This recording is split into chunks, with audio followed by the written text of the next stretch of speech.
Hi అండి, అందరికీ నమస్కారం. Welcome back to my channel Bobby Nagamalli. So నా ఛానల్ కనుక మీరు ఫస్ట్ టైం చూస్తున్నట్లయితే ప్లీజ్ లైక్ చేయండి, షేర్ చేయండి. తప్పకుండా సబ్స్క్రైబ్ చేసుకొని వాళ్ళు ఎవరైనా ఉంటే ప్లీజ్ సబ్స్క్రైబ్ చేసుకోండి. సో ఇవాళ వీడియో ఏంటంటే మన గార్డెన్లో ఆర్గానిక్ పద్ధతిలో పండించినటువంటి కాకరకాయలు మళ్ళీ హార్వెస్టింగ్కి రెడీ అయిపోయాయి అన్నమాట. సో ఫస్ట్ హార్వెస్టింగ్ అయితే నేను వీడియో పెట్టాను, ఇది సెకండ్ హార్వెస్ట్.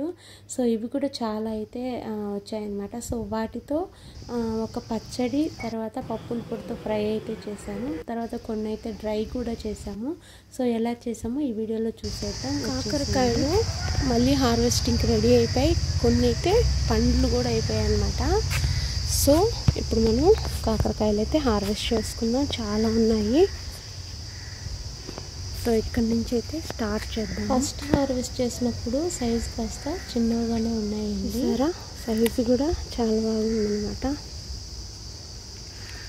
సెకండ్ హార్వెస్ట్లో కాస్త పెద్ద సైజే వచ్చాయి, చేతికే సరిపోతున్నాయి ఒక్కొక్క. ఎంతెంత పెద్దగా ఉన్నాయో చూడండి. కంప్లీట్ ఆర్గానిక్ అన్నమాట. ఇవి కూడా ప్రతిసారి ఆర్గానిక్ అని చెప్తున్నాను అనుకోవద్దండి. సో ఉన్నదే చెప్తూ ఉన్నాను. సో మన కిచెన్ వేస్ట్ వేయడం వల్ల చాలా బాగా వచ్చినాయి ఈసారి కూడా. లాస్ట్ టైం ఫస్ట్ హార్వెస్ట్ చేసినప్పుడు కూడా చాలా కాయలే వచ్చాయి. కాయలు సైజే కాదండి, కలర్ కూడా చాలా బాగా టర్న్ అయిందన్నమాట. మనకు ఒక్క చెట్టు ఉంటే చాలండి, బాగా కూరకైతే సరిపోతాయి అన్నమాట. ఫస్ట్ నేను అన్ని పెద్ద కాయలే హార్వెస్ట్ చేస్తున్నాను అన్నమాట. తర్వాత కొంచెం మీడియం సైజు కూడా హార్వెస్ట్ చేసుకున్నాను. ఈ కాకర చెట్లు ఏంటంటే మనకు కాయలు సరిగ్గా కనిపించవు, మొత్తం గ్రీన్గానే ఉంటాయి కాబట్టి సో మనం జాగ్రత్తగా చూసి తీసుకోవాలన్నమాట. కాకరకాయలు చాలామందికి నచ్చవు, కొంతమంది హెల్త్ కోసం తింటారు. సో మా ఇంట్లో కాకరకాయలు బాగానే తింటారు. సైజు పిందెలు అయితే చాలానే ఉన్నాయి.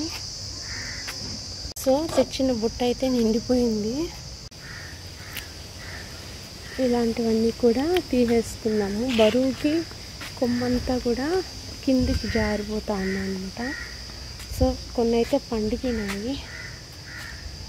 చెట్టుకి మంచి సపోర్ట్ ఉంటే మాత్రం కాయలు బాగానే వస్తున్నాయండి. సో ఒక చెట్టు పెట్టుకున్నా కూడా మనం డే బై డే హార్వెస్టింగ్కి అంటే సైజుల వారీగా హార్వెస్ట్ చేసుకోవచ్చు. మనం కాకరకాయ కర్రీస్ చాలా రకాలుగా చేసుకోవచ్చండి. ఫ్రై చేసుకోవచ్చు, పులుసు పెట్టుకోవచ్చు, ఎగ్ వేసి ఫ్రై చేసుకోవచ్చు, టమోటా కర్రీలా చేసుకోవచ్చు. సో కొంచెం చేదు తక్కువగా తినాలి అని అనుకున్న వాళ్ళు కొద్దిగా బెల్లం వేసి చేసుకున్నట్లయితే కూడా టేస్ట్గా ఉంటుందన్నమాట. కాకర చెట్టు ఈజీ గ్రోత్ ప్లాంట్ అండి. సో కుండీలో కూడా ఈజీగా పెంచేయచ్చు. సో చాలా అయితే పండిపోయినాయి. ఇవి పచ్చడి చేసుకుంటే చాలా బాగుంటాయండి. పచ్చడి చేసి మిగతావన్నీ కర్రీ అయినా ఫ్రై అయినా చేస్తాను. ఆల్రెడీ కాకరకాయ హార్వెస్టింగ్ వీడియో అయితే నేను పెట్టేస్తున్నాను. కాయలన్నీ ఒకే సైజులో ఉన్నాయి. సో ఇవి నెక్స్ట్ హార్వెస్టింగ్కి పనికొస్తాయి, అందుకే ఇవి కొయ్యలేదు నేను. ఈ పండు మాత్రం కోసేసుకున్నాం.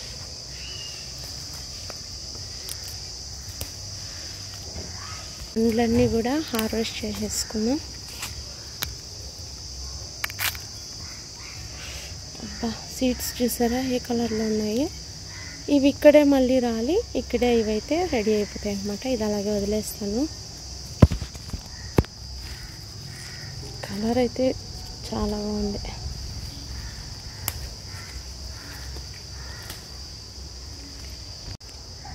ఈ కాకర పండ్లు అయితే రోటి పచ్చడి చేస్తాను, చాలా బాగుంటుందండి. సో అది కూడా ఈ వీడియోలో చూసేద్దాం.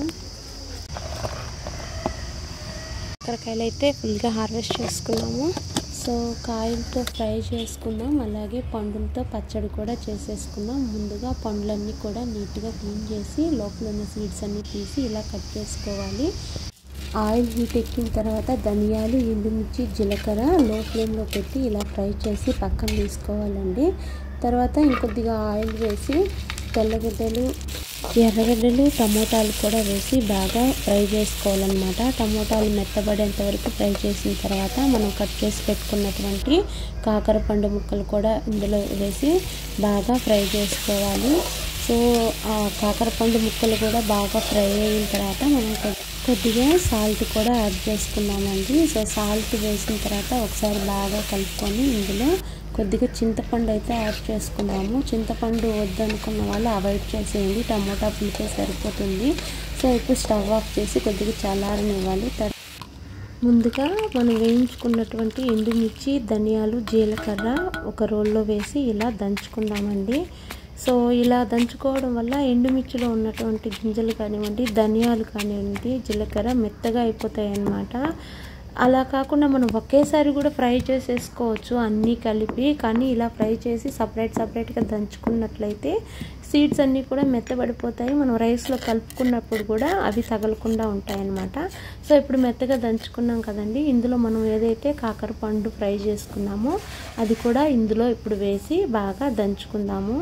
సో ఇలా రోల్లో దంచుకునే విధంగా ఉంటే ఇలా అంటే ముందుగా ఎండుమిర్చి ఇవన్నీ వేసి దంచుకున్నాం కదండి, అదేవిధంగా మిక్సీలో కూడా అదేవిధంగా వేసుకోండి. ఒకవేళ మిక్సీలో వేసే పని అయితే ముందుగా ఎండుమిర్చి, ధనియాలు, జీలకర్ర వేసి ఆ తర్వాత ఈ కాకర పండు వేయించింది కూడా వేసి కొద్దిగా బరకగా వేసుకోండి మిక్సీలో. ఆన్ అండ్ ఆఫ్ ఒక 2 టైమ్స్ చేసుకున్నారంటే సరిపోతుంది.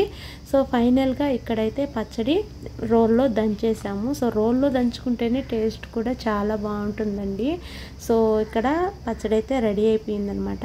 ఈ పచ్చడిని మనము పోపు పెట్టుకున్నా పర్వాలేదు, లేదా డైరెక్ట్గా అలా రైస్లో కలుపుకొని తినచ్చు, లేదా టిఫిన్స్కి కూడా చాలా బాగుంటుంది.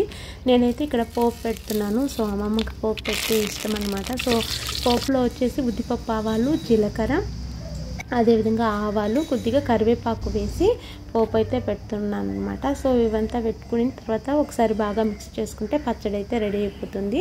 తర్వాత కాకరకాయలు ఉన్నాయి కదండి, సో వాటిని ఇలా నిలువుగా కట్ చేసుకొని ఆయిల్లో ఉద్దిపప్పు, ఆవాలు వేసి తర్వాత తెల్లగడ్డలు, ఎర్రగడ్డలు కూడా వేసి బాగా ఫ్రై చేసుకోవాలన్నమాట. ఈ ఫ్రై కూడా చాలా సింపుల్గా ఉంటుంది, చాలా టేస్టీగా ఉంటుందండి. సో ఇప్పుడు మనం ఏవైతే కట్ చేసుకున్నామో కాకరకాయలు అవి కూడా ఇందులో వేసి బాగా ఫ్రై చేసుకోవాలన్నమాట. తర్వాత కొద్దిగా సాల్ట్ యాడ్ చేసుకోవాలి. ఇవి బాగా మెత్తబడిన తర్వాత ముక్కలు కొద్దిగా పసుపు, కారం వేసుకొని ఒకసారి మిక్స్ చేసుకున్నట్లయితే ఈ ఫ్రై రెడీ అయిపోతుందండి. ఇంకొంచెం ఎక్స్ట్రా యాడ్ చేసుకోవచ్చు అంటే వేరుశనగ పొడి, పప్పుల పొడి ఉంటుంది కదండి, సో అది కూడా కొద్దిగా యాడ్ చేసుకున్నట్లయితే ఇంకా చాలా బాగుంటుంది. ఫైనల్గా కొద్దిగా కరివేపాకు వేసి ఇలా మిక్స్ చేసుకున్నట్లయితే కాకరకాయ, వేరుశనగ పప్పుల పొడి రెడీ అయిపోయినట్టు. సో ఇది డైరెక్ట్గా మనం రైస్లో కలుపుకొని తినచ్చు, లేదా రసం అన్నం, సాంబార్ అన్నం ఇటువంటి వాటికి సైడ్ డిష్గా కూడా యూస్ చేసుకోవచ్చండి. సో చాలా బాగుంటుంది అనమాట. ఒకసారి మీరు కూడా ట్రై చేసి చూడండి. నేను వేరుశనగ పప్పుల పొడి కూడా నేను షార్ట్స్లో అయితే పెట్టున్నాను. సో చూసారా, కాకర పండు కాకరకాయతో అయితే పచ్చడి ఫ్రై అయితే ఇలా చేసాం. మిగిలిన కాకరకాయలు ఇలా మనం రౌండ్గా కట్ చేసి, ఇప్పుడంటే వర్షాలు స్టార్ట్ అయ్యాయి, సో వర్షాలు లేనప్పుడు లాస్ట్ హార్వెస్టింగ్ చేసినటువంటి కాకరకాయలు కొన్ని ఉన్నాయి కదండి, సో అవైతే ఇలా మేము డ్రై చేసుకున్నాం అనమాట. సో కాకరకాయలు ఎక్కువగా ఉన్నప్పుడు ఇలా డ్రై చేసుకున్నట్లయితే మనకు మళ్ళీ కర్రీస్కి యూస్ చేసుకోవచ్చు. సో ఇవి కొద్దిగా వేడి నీళ్ళలో వేసి కొద్దిగా నానబెట్టి మనం కర్రీ అయితే చేసుకోవచ్చు అనమాట, లేదు ఫ్రై కూడా చేసుకోవచ్చు. సో ఇందులో అయితే సాల్ట్, కారం ఏమీ యాడ్ చేయలేదు. ఇవి బాటిల్లో స్టోర్ చేసుకుంటే 1 మంత్ వరకు ఉంటాయండి. ఇవైతే ఉప్పు, కారం, అల్లం వెల్లుల్లి పేస్ట్ వేసి డ్రై చేసాము. ఇవి అలాగే ఫ్రై చేసుకొని తినొచ్చు అనమాట. సో చూసారు కదండి, కాకరకాయతో పచ్చడి, ఫ్రై, అలాగే డ్రై చేసినటువంటివి. సో కాకరకాయ వల్ల కూడా మనకు చాలా హెల్త్ బెనిఫిట్స్ అనేవి ఉన్నాయి. ఈజీ గ్రోతింగ్ ప్లాంట్ అనమాట ఈ కాకర చెట్టు. ఒక చిన్న కుండీలో వేసుకున్నా కూడా మనకు సరిపోతుందన్నమాట. సో ఇదండి ఈ వీడియో కనుక మీకు నచ్చినట్లయితే ప్లీజ్ లైక్ చేయండి, షేర్ చేయండి. తప్పకుండా సబ్స్క్రైబ్ చేసుకుని వాళ్ళు ఎవరైనా ఉంటే ప్లీజ్ సబ్స్క్రైబ్ చేసుకోండి. So thank you for watching Bobby Nagamalli channel. Next వీడియోలో కలుద్దాం. అంతవరకు బాయ్.